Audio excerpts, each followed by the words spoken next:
Mahigit 24 oras na ang pagkatukod ng trapiko sa NLEX dahil sa truck na sumabit sa Marilao Interchange Bridge. Ang latest alagay ng trapiko, tinutukan live ni Oscar Oida. Oscar. Yes, Mel, bunga nga ng iniwang pinsala nang nangyari aksidente dito sa may NLEX parting Marilao. Sa buong maghapon, naging usad pagong ang daloy ng trapiko.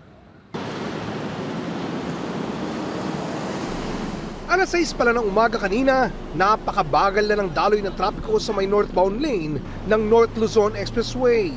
Bunsod pa rin ang nangyari aksidente sa may ilalim ng Marilao Interchange Bridge kung saan isang trailer truck ang sumabit sa nasabing tulay.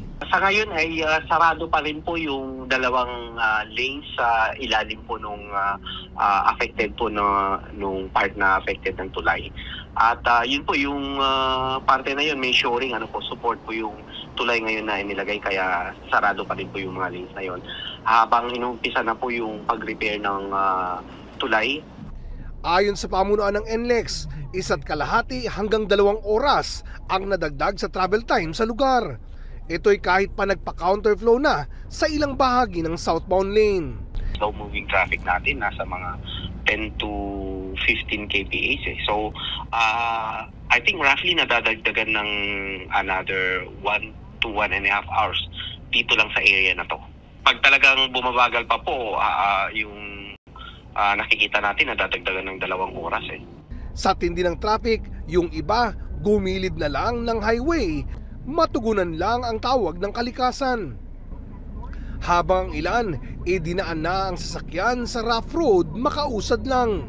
Mula sa Quezon City, kulang-kulang 3 oras din ang itinagal ng aming biyahe bago makarating ng Marilao, kung saan nakita naming inuumpisahan na ang pagkukumpuni sa tulay. Yan po yung sinisiguro po namin, kaya kailangan makumpuni kaagad. Para mas mabilis po ang pagkumpuni, kailangan isara po yung mga lanes na affected dun sa ilalim.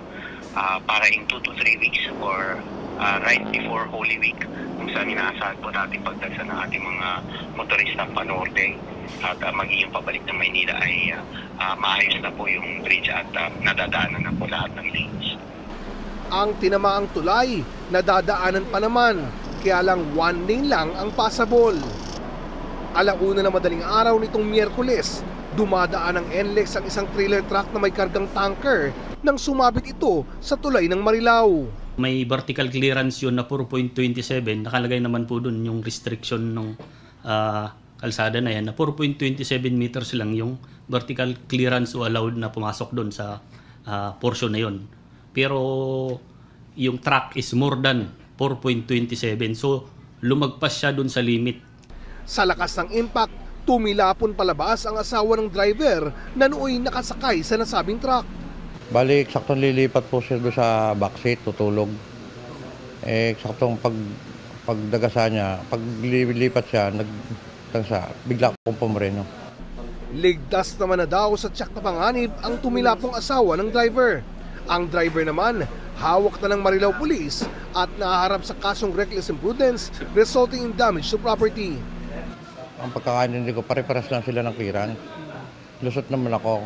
Pagdating lang dito sa Marilao, ba't nagtaka na lang, kapantin ako na lulusot na yung karga ko. Yun nga po, sumabit. Alam mo ba na over ka sa 4.2? Hindi ko pa rin po nasukat yun Pero ang aksidenteng ito, nasundan ng isa pa, kaya 2 truck na ang sumabit sa tulay. Itinanggi naman ng NLEX ang haka-haka ng ilan na nabawasan na ang vertical clearance sa lugar, bunsod ng pag-aasfalto sa daan.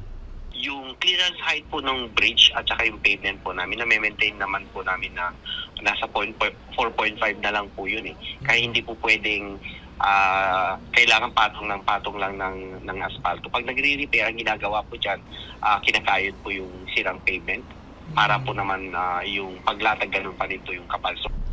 Sa mga daraan dito sa NLEX, pinapayuwang dumaan sa alternatibong ruta para makaiwas sa traffic. Samantala, Mel, kapansin-pansin na sa mga oras na ito ay muling binuksan yung mga lanes na kanina o buong araw ay sinarado para magbigay daan dun sa construction. Pinadadaanan na yung mga sakyan sa naturang lane pero inaasahan na pag medyo kumonti-konti na raw ang mga sakyan ay muling isasara ang mga ito para muling magbigay daan sa ginagawang repair sa nasirang tulay. Mel? Maraming salamat sa iyo, Oscar Oida.